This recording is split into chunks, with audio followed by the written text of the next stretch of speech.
We're back here at the D3Hoops.com Classic as Carthage has beaten Wisconsin River Falls 75-68 in overtime, joined by Carthage coach Tim Bernero and Diana Jacklin, who was credited with 6 block shots. We think you had at least 7. But first of all, a great game and certainly a great battle. Coach, facing a WIAC team, 2 teams from power conferences with good records, and we got the battle we were hoping for. Yeah, we thought we'd have a good matchup with them. We've been playing pretty well most of the season. We've had a couple bumps along the way, but this was one of the games we put together 45 minutes, I guess you could say.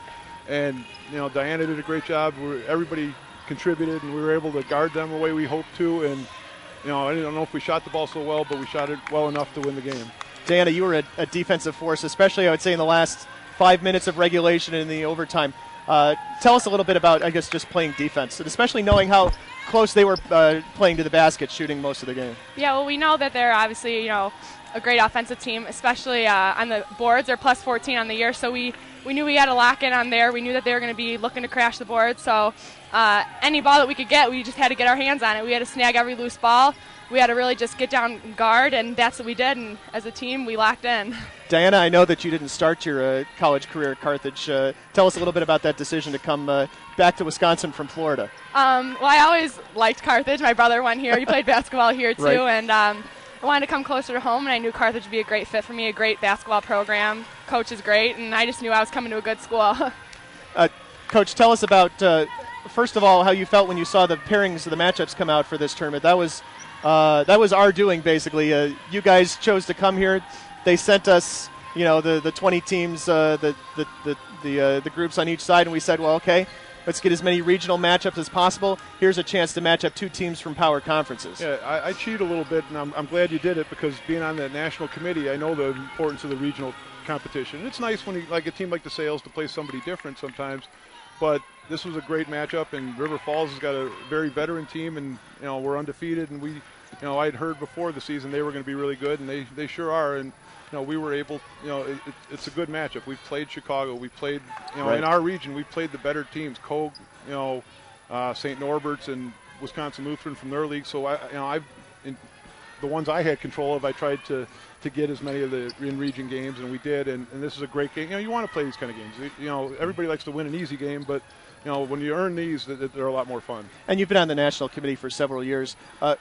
What does it take to win at the Final Four? And Gordon Mann specifically pointed out that this game, in terms of style, was a lot like a typical Final Four game. Right, and that's the thing, a bias for me, because we're from this Midwest Central region where there's so much strength with our league and the WIAC and sure. the Michigan teams and the DePaws and UAA teams that are in our region. The games tend to be more physical in our area. Amherst is a fantastic team, and I think they have to adjust a little bit when they get to that point, and they're obviously a fantastic team. But when they get to that point, they don't see it that physical all the time. And obviously last year they adjusted just fine and won the national championship. But I think they get challenged more when they play these kind of games than some of the teams that they get in their region. And we know all the teams in our region are going to be pretty good. So going out and playing the better teams from the WIAC and from the the other leagues in our region, it's something that you win those games, you put them in your back pocket, and you say, okay, even if we don't win our league, we've got a chance to get included in the tournament. I want to get both of your takes on this question. Who in the CCIW, and obviously another strong conference, who in the CCIW does River Falls most resemble? What do you think, Diana? She's looking at her coach for this one. Probably Wesleyan. They did a little more pressing than so that, if you press, everyone kind of goes toward Wesleyan. They're physical. So Wheaton's a good defensive team physically, like they are, and they've got such the Gregorich kid at the point's just a fantastic. I looked at that before we came to play them. And I'm looking, and I thought I had the wrong Gregorich there, because she's shooting 60% from the floor for her guard, and you're going, and she's a tough guard, and she almost won the game for him at the end there, and but the press obviously, and that's the thing, when you schedule, you try to get in situations where you play different styles. You can't always control that, but seeing pressing teams like that we've learned some things about ourselves and handled some things well. Some we'd like to handle better, and that'll help us when we get to Wesleyan and the people in our league.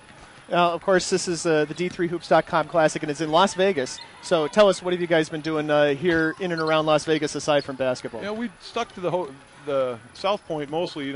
After this, we've got the whole day today. We're going to make our way down to the Strip and do all that stuff. It's the only thing that was tough, and it was, the 9 a.m. game. If you're playing 9 a.m. in, Kansas City or somewhere else, you kind of you can deal with it. When it's Vegas, we're walking down to have breakfast at 6 o'clock, and people are walking back in. So it's not. We had to do a little more control and making sure. And the girls were good about that. They were focused, and we always talk to them. We want to have good times on these trips, and it's a great trip, and I'm glad you guys sponsor, and it's fun to play for us. But there's business and there's pleasure on the same trip. So now we've taken care of the business, and now we're going to go have a little fun in town here. And it took care of business with a 75-68 win in overtime against Wisconsin River Falls. You mentioned sticking around the hotel. I saw Carthage players in here for the last game of the night last night at 9 p.m. We've seen a lot of people here in the gym for this game as well. This was a good game to watch. Yeah, the fans and the other teams appreciate good basketball, and there's good men's teams. There's obviously some very good women's teams, and the ability to have it in the facility where you're staying, it's kind of attractive. You can just walk, come down the elevator, walk a couple 100 yards or whatever it is, and get here and watch good basketball. So they weren't going to be on the Strip last night, so watching basketball, I appreciate that. Hopefully they learned some stuff too. Yeah. Yep. Diana Jacklin, 21 points, 10 rebounds, 6 block shots. We'll see if we can get her that 7th. And Tim Bernero, the head coach of Carthage, joining us here from the D3Hoops.com Classic, and we'll have more coverage from all 20 teams throughout the rest of the week. Thanks for joining us. Thank you. And we'll be back